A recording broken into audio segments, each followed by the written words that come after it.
Growing up in the suburbs, one thing I always enjoyed during the summer was the ice cream truck, specifically Mr. Softy. As a very little kid, anytime I'd hear the song of the Mr. Softy truck echoing through the streets, I'd beg my mom for a few dollars and run outside to wave down the truck. I remember one of the first times I was ever left home alone. I think I was about 7 years old. My mom was away somewhere, and my dad was off that day. He apparently entrusted me to be home alone for a few minutes while he ran to the store. He was definitely the less responsible parent. I was in the living room watching SpongeBob, I'm pretty sure, when I heard the familiar sound of the Mr. Softy tune outside. I rushed into the kitchen and climbed onto a chair to reach the little basket on the ledge that usually had some dollar bills and coins inside. I grabbed a dollar bill and some coins. I couldn't tell you the exact amount, obviously. I ran outside to the street and waved down the truck just in time. It pulled over, and an oldish man came to the window asking what I wanted. When I asked for a specialty cone, he told me I was a little short with the money I had.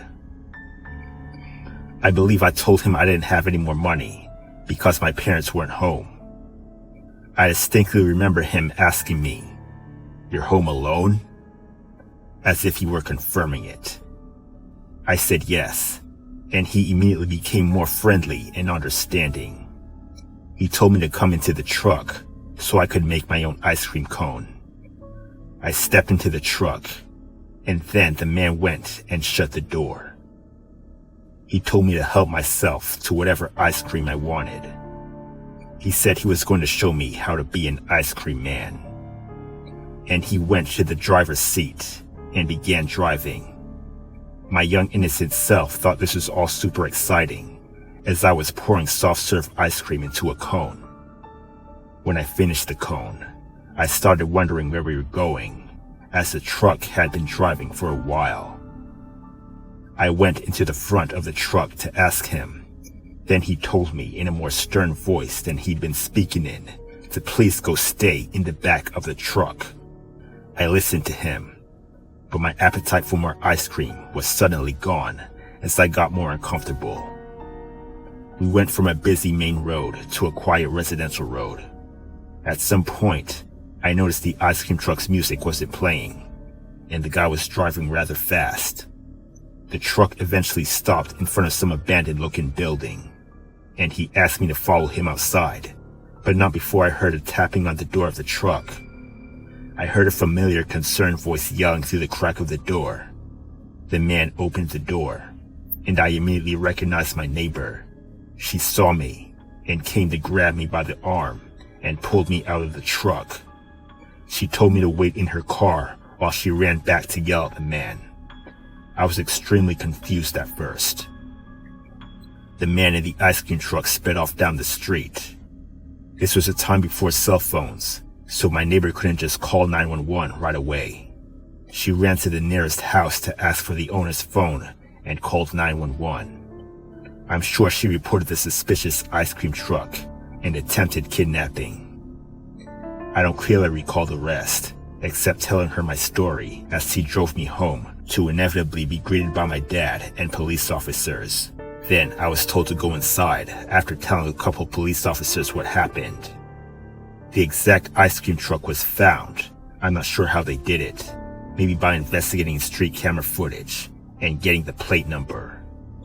I was made to confirm the driver was in fact the man who took me into the truck. He was sentenced to prison. That's all my parents told me. I don't think they knew his name, either that or they didn't want to give it to me. Definitely not a memory I like thinking back on.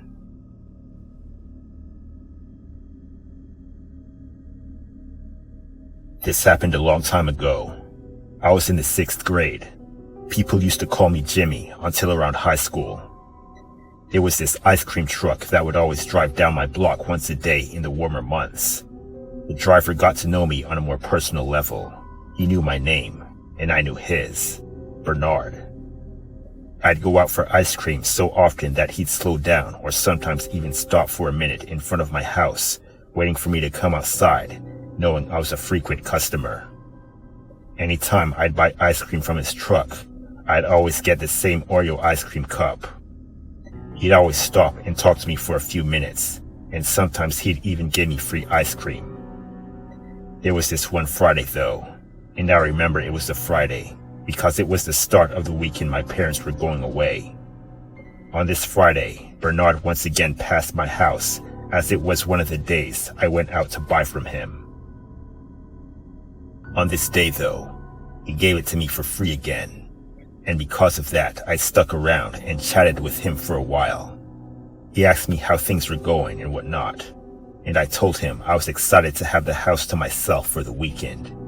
He was surprised that I would have the house to myself at such a young age. He said I was lucky and to enjoy. Then he drove off, and the truck eventually disappeared along with the music.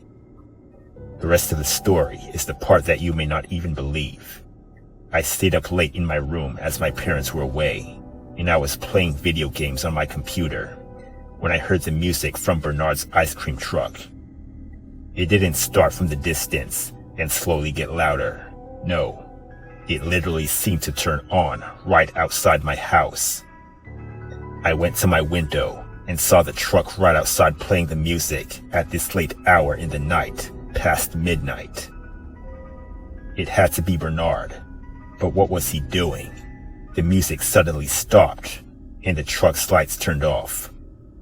I opened my window a crack just to listen for what might be going on. There was just a sound of crickets, until I saw Bernard appear from the darkness, quickly approaching my window, yelling, "Jimmy!" He stopped when his face practically banged into my window, and he started telling me to come outside. He told me I could get all the free ice cream I wanted. But the way he was talking seemed off. He seemed like he was on something. His movements were spastic and sporadic. He then tried pulling my window further open, and aggressively as I screamed and yanked it closed. He began to bang on my window, and I screamed, begging him to leave, or I would call the cops. When I said that, he turned around and ran back to his truck. The lights turned back on, and he drove off into the night without the music playing. I was so scared. I didn't know what to do. I didn't want to call my parents, and I was scared to call the cops. I just locked my bedroom door and tried to go to sleep, but it was a long night before I fell asleep. Bernard never returned to my block after that, but anytime I'd hear an ice cream truck passing by, I'd get paranoid about it being him.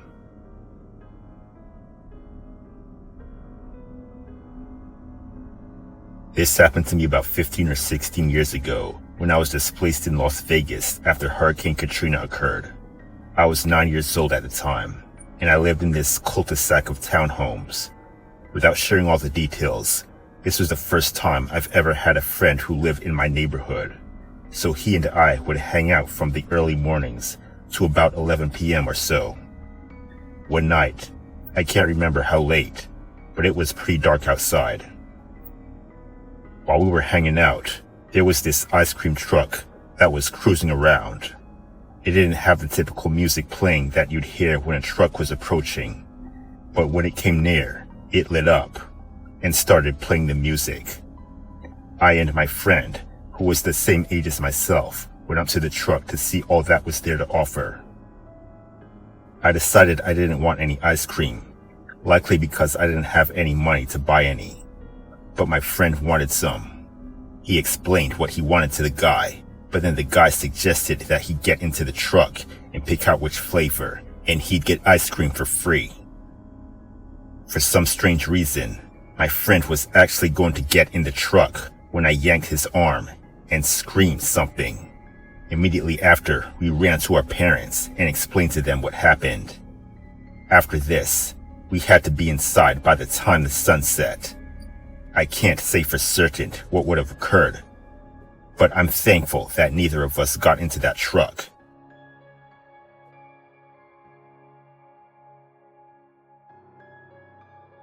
My friend and I, ages 11 and 12, during the summer, lived in a housing development in Illinois. It was my first summer in my new home, out of the sort of sticks. My friend from school and I loved to run around the neighborhood and into the woods behind the homes. While we were out, we noticed an ice cream truck sort of tracking us. It had its music running, so we sort of wrote it off and continued our adventure. Every time we'd pop out of the woods again, the ice cream truck would never be too far behind. Same driver, same plate. We laughed and joked about it being some weird new business tactic to get kids to buy. However, we were broke, so we just kept playing. The stalking was incessant after a while. Every turn we'd make, no matter where we'd pop up in the housing developments, it was always near. The driver was close, always pretending he didn't see us, though keeping pace as we walked. Eventually, it was time to go home, and so we did. When I got back home, I told my mom about the situation, and she called the police. After a bit of questioning, they decided I was just letting my imagination run wild, but they looked into it anyway. The initial search through the neighborhood turned up with nothing but a single ice cream truck driven by a woman and ran by a reputable company. About a week later, they got a similar report by some other younger girl in the neighborhood. They found the truck with the exact guy, completely unlicensed, with a little boy unconscious and tied up in the back.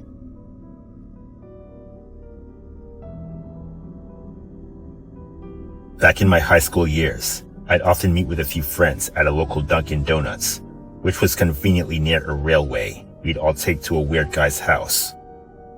My closest friend at the time, Katie, and I usually met up earlier than everyone else, just to hang out and order our extra large drinks and hash browns and attempt at some "hey mister" shenanigans to score some tall boys among anyone willing to buy us beer. I consider us to be pretty naive and overly nice girls, which never came to be an issue for either of us, until we were nice to the wrong person. Now for a little background of my hometown. I grew up in the forgotten borough of New York City, Staten Island. For those who are unaware, there was, and kind of still is, a pretty horrendous opioid epidemic, so seeing zombie-like civilians strolling the streets is fairly common. Because of this, I became pretty good at spotting out someone struggling with heroin and things of the sort. Anyway, on this one day, Katie and I met up at Dunkin' and sat at our usual booth. We were in the mindset of messing around on our phones and being our overly giggly selves, when I spotted out of the corner of my eye, someone suddenly stopped outside the glass door. Still smiling, I glanced over to see if it was maybe one of our friends, but ended up making direct eye contact with a basic Staten Island looking dude. I looked away unbothered and carried on. Just another customer maybe. After the guy got his coffee, he sat directly at the table across from our booth. I chose to ignore the fact that he sat weirdly close and resisted eye contact, since that already awkwardly happened. But I guess the motion caught Katie's attention as she looked over her shoulder at the man settling in. She looked back at me and made a face that said, okay. Then we just giggled and tried to move on. Every now and then, I glanced in his direction, mainly just because I like to be observant of my surroundings, but also because I kept seeing him scratch at his nose, neck, and face in my peripheral vision, and noticed that he was bleeding from various little cuts on his body. This was a dead giveaway that he was doing some sort of opioid, as they tend to get very itchy, and you scratch until you break skin. A few minutes later, the man asked if one of us had a charger he could borrow. I kindly denied, and Katie only had an iPhone charger, while the man clearly had an Android phone.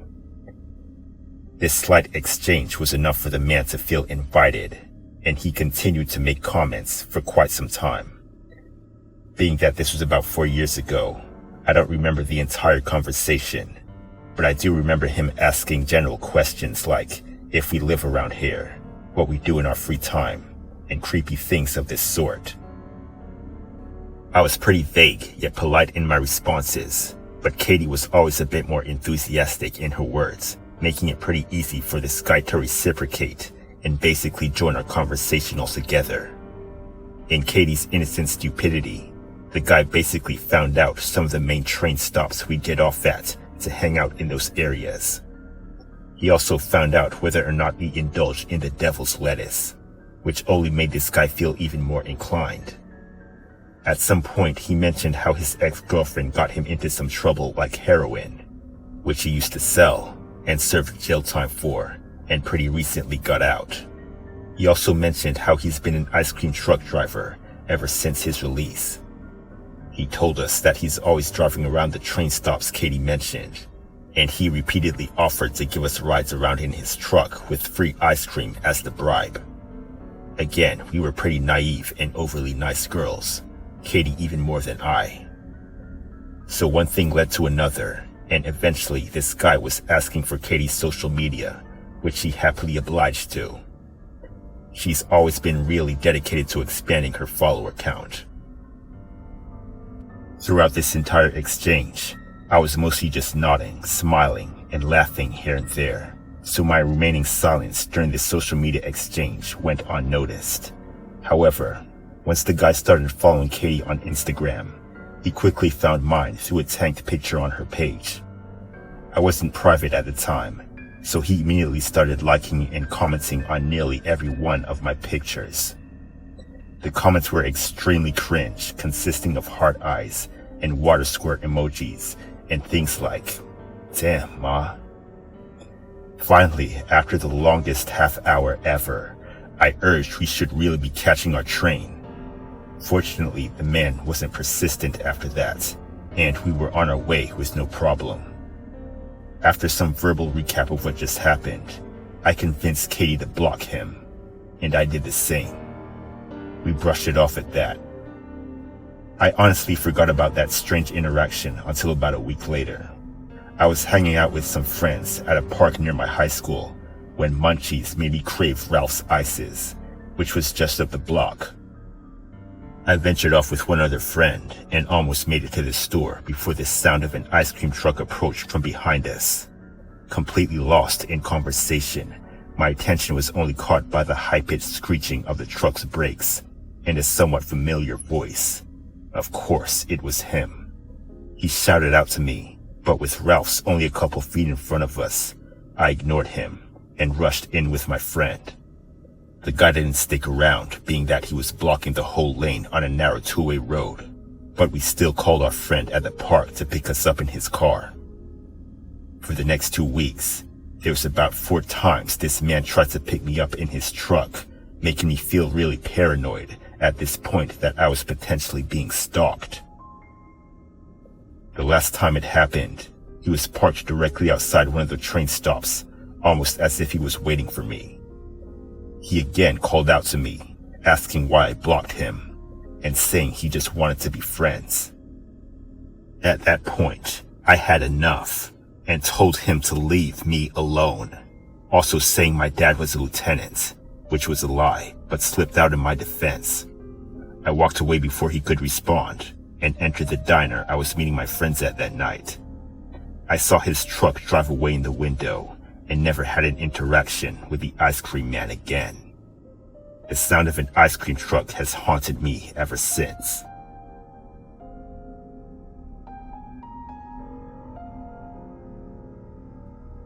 Growing up, I lived in a decent-sized middle-class apartment complex. This story happened sometime between 1988 and 1990, when I was about 4 or 5. Since there was only one driveway in and out of the complex, my mother pretty much let me roam around by myself from a very young age. My court or block of apartments was the first one you'd pass when entering the complex, and my apartment was about 100 feet from the entrance. I wasn't supposed to leave the court unless my mom knew whose place I was going to. I was a very curious and precocious child, also very sociable. My mom called me the mayor because I knew who a good number of people in the complex were. Overall, I've had a few run-ins with creeps, weirdos, and a definite pedo or two over the years living there, but nothing that's ever escalated into any sort of worrisome incident. My parents were both pretty tough growing up and educated me early on street smarts and self-defense. They told me that it was okay to talk to strangers in certain situations because not everyone is bad, and how to tell when someone might be a danger to me. At one point, we had a particular ugly, creepy ice cream man. He had a Billy Ray Cyrus type of spiky mullet, always wore tank tops, horrible acne, weird teeth, and a piggish nose. At the time, I considered him in his 40s, but looking back on it, he was probably in his late teens or early 20s. He loved talking to the other kids about professional wrestling. I went to his truck once along with some friends when he was parked outside the pool. I didn't have enough money for something, so I said, "Oh, never mind." But he gave it to me anyway for whatever money I did have. That was nice of him, but I didn't like the way he smiled at me. It was way too friendly. So if I heard the ice cream man, I'd peek out the window to see which ice cream guy was pulling into the complex, and if it wasn't him, I'd get ice cream.